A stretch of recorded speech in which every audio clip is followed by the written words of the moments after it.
कि 2020 के बाद से जब जब भारतीय जनता पार्टी को चिराग पासवान की जरूरत पड़ी है, चिराग पासवान जी सदैव खड़ा है, उनकी विशेषाधिकार है। अब तक हमारे पार्टी को कोई इस तरह का ऑफिशियल सूचना केंद्रीय सरकार से नहीं मिली। हमारे नेता का संबंध हमेशा से अच्छे रहे हैं। हम ये नहीं कहते हैं कि पारस जी के खिलाफ बोल के हमें कुछ वो लाभ होना है, लेकिन हमारे नेता तो सदैव हमारे चाचा जी को इज्जत दिए हैं। चिराग पासवान जी को हाजीपुर से लड़वाया जाए।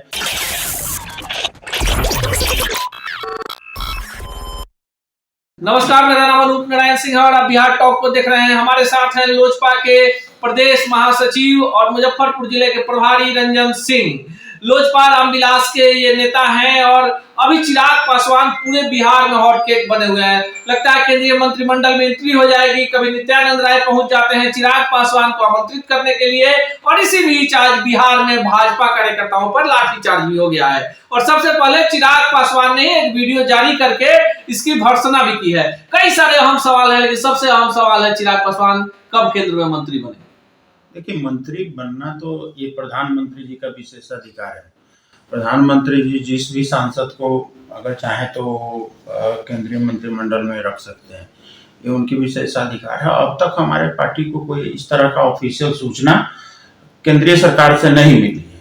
अगर जैसे मिलेगी आप लोगों से साझा किया जाएगा। लेकिन अगर नित्यानंद राय चिराग पासवान जी से मिलने आपके प्रदेश कार्यालय में आ रहे हैं, देश का केंद्रीय गृह राज्य मंत्री आ रहा है, और उसके बाद चिराग पासवान दिल्ली जाते हैं, विशेष बैठक बुला ली जाती है, तो आपको नहीं लगता है कि अब चिराग पासवान के पाले में गेंद जा चुकी है? देखिए, भारतीय जनता पार्टी को जब जब जरूरत रही है, पिछले मैं खासकर 3 वर्षों में कहूंगा कि 2020 के बाद से जब जब भारतीय जनता पार्टी को चिराग पासवान की जरूरत पड़ी है, चिराग पासवान जी सदैव खड़ा रहे। और भारतीय जनता पार्टी के नेताओं से हमारे नेता का संबंध हमेशा से अच्छे रहे हैं, और इसी क्रम में मुलाकात होती रहती है। और रह गई बात मंत्रिमंडल का या इस तरह की कोई बात, तो इस तरह की बात का सूचना ऑफिशियली अभी तक नहीं आया है। जब जैसे ही आएगा आपको सूचना दिया जाएगा। पूरा बिहार पक्ष और विपक्ष में बटा हुआ है, और एक चाचा है एक भतीजा है। चिराग पासवान जी की पार्टी के प्रवक्ता नहीं बोलते हैं, पर जो पशुपति पारस जी की पार्टी के प्रवक्ता है, उनका दिन भर काम है कि चिराग पासवान के बारे में सीधे जैसे खबर आती है मीडिया में कि केंद्रीय मंत्री बनता है, लगता है जैसे उनका घर उजड़ गया हो। क्यों इतना जलन क्यों है? चाचा भतीजा है। देखिए, जलन पारस जी हमारे चाचा, हमारे नेता के चाचा हैं और केंद्रीय मंत्री हैं, सम्मानित हैं हम लोगों के लिए।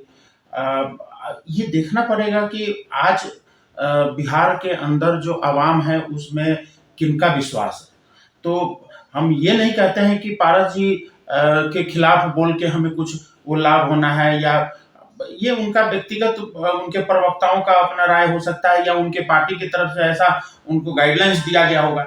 लेकिन हमारे नेता तो सदैव हमारे चाचा जी को इज्जत दिए हैं, आज हम लोग भी देते रहे। कभी बताइए, कोई भी प्रवक्ता हो या हमारे पार्टी का नेता, कोई भी एक अपशब्द अगर हमारे केंद्रीय मंत्री सब इज्जत देते हैं, पर हाजीपुर ही क्यों चाहते हैं चिराग पासवान? नहीं, हाजीपुर तो विरासत की बात है। विरासत का पर हक हमेशा पुत्र का ही होता है। और स्वयं हमारे स्वर्गीय रामविलास पासवान जी भी स्वयं चाहते थे। अभी हाल के दिनों में चिराग पासवान जी ने, हमारे जो राष्ट्रीय अध्यक्ष हैं, उन्होंने एक वीडियो भी शेयर किया था जिसमें बाकायदा ऑफिशियली घोषणा, जैसे कि पत्रकार बंधु को जब वो कर रहे थे, मीडिया दे रहे थे संदेश, तो उस समय बोला था कि उनकी इच्छा थी कि चिराग पासवान जी को हाजीपुर से लड़वाया जाए। लेकिन ये चिराग पासवान जी का अपना फैसला था कि भाई हम जमुई जाएंगे।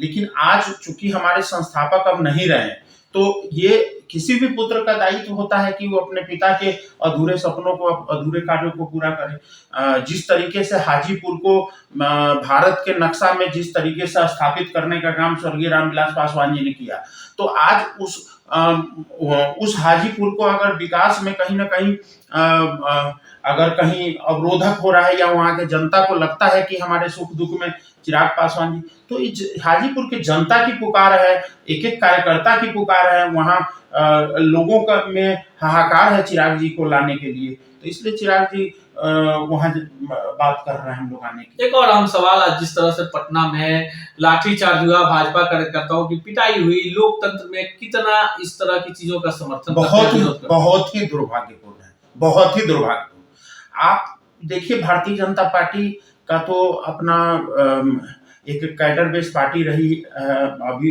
रही है, पूरे भारत विश्व में जानी जाती है। जिस तरीके से, जिस बर्बरतापुर से नीतीश कुमार जी का चरित्र का क्या कहेंगे, जो उनके अगेंस्ट में रहता है। आज भाजपा है तो भाजपा को पीट दिया, कल राजद थी, राजद को पीट दिया। तो कहने का मतलब आज गृह मंत्री मुख्यमंत्री तो बदल नहीं रहा है ना प्रदेश में। तो आज उनके सामने जो उनके गलत नीतियों का विरोध करेगा वो लाठी डंडा खाएगा। लाठी डंडा का सरकार है। आज शिक्षक अभ्यर्थियों को दिए लाठी, आप किसानों को लाठी बरसा रहे हैं, छात्रों पर राशि बरसा रहे हैं, जो अपना किया हुआ मजदूरी मांगने जाता है उस पर आप लाठी बरसा रहे हैं। इन्हीं का किया हुआ है ना 40,000 करोड़ रुपए का शिक्षा का बजट। इसी शिक्षक के बवाल के लिए ना आज भारतीय जनता पार्टी के हमारे मित्रों ने प्रदर्शन किया था। आज 40,000 करोड़ रुपए के बजट, शिक्षा बजट बिहार जैसे राज्य के लिए, जहां आप देखिए कि अपने पूरे कुल बजट का लगभग 18% भाग वो शिक्षा पे खर्च कर रही है। आज अगर देख लीजिए अनूप जी, 75 करोड़ रुपया एक प्रखंड पर, 20 करोड़ रुपए एक पंचायत पर, लगभग 1 करोड़ रुपए एक गांव पर बजट का एक हिस्सा जाता है। क्या आपको लगता है कि एक प्रखंड, पंचायत और एक गांव पर इतने खर्च के हिसाब से क्या शिक्षा का व्यवस्था है? तो आज जो व्यवस्था जिस तरीके से, तो इसमें बिचौलिए का कमीशन खोरी का सरकार है, ये साठ गांठ कर लिया है, यहाँ पर अफसरशाही हावी है। आज के पाठक और चंद्रशेखर जी का जो प्रकरण आप देख रहे हैं, ये तो उबलता हुआ आग एक सामने आ गया। अमूमन हर विभाग में हर जगह अफसरशाही हावी है। सीओ, बीडीओ, थाना प्रभारी, एसपी, डीएसपी, सब पर पैसों का वो बंदरबाट करने का वो है कि भाई आप सीतामढ़ी जिला हैं तो इतना लाख रुपए महीने का, इतना करोड़ रुपए महीने का देना है।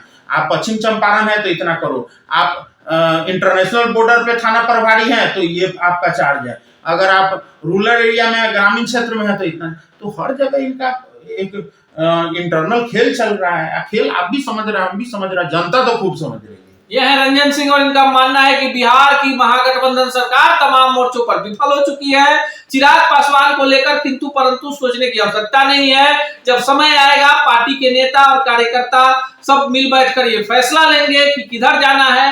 हालांकि भाजपा के प्रति चिराग पासवान जी का रुख शुरू से नरम रहा है। यही कारण है कि भाजपा को जब कभी भी बिहार में चिराग पासवान की जरूरत पड़ी है, चिराग पासवान भाजपा के साथ खड़े आए हैं। केंद्र में मंत्री चिराग पासवान बनेंगे या नहीं बनेंगे, इस पर रंजन सिंह का कहना है ये समय आने पर बताया जाएगा। अब यह देखना दिगर होगा कि जिस तरह से बिहार में भाजपा अपने लिए सहयोगियों की तलाश कर रही है, ऐसे में मुकेश सहनी, जीतन राम मांझी, उपेंद्र कुशवाहा, चिराग पासवान और उनके चाचा पशुपति पारस कितना भाजपा की नैया को पार लगा पाते हैं। पर कहीं ना कहीं चिराग पासवान को लेकर एक बड़ी संभावना इसलिए बन पाती है कि दलित वोट बैंकों की गोलबंदी, रामविलास पासवान की जो विरासत है वो चिराग पासवान के प्रति ही होती नजर आ रही है। यह देखना और भी दिगर होगा कि जैसे जैसे लोकसभा के तारीखें नजदीक आ रही है, चिराग का वैल्यू एनडीए के अंदर में कितना बढ़ पाता है। ऐसे ही खबरों के लिए जुड़े रहिए बिहार टॉक से। यूट्यूब पर लाइक और सब्सक्राइब करें, बेल आइकन जरूर दबाएं। फेसबुक, ट्विटर और इंस्टा पर फॉलो करें। धन्यवाद।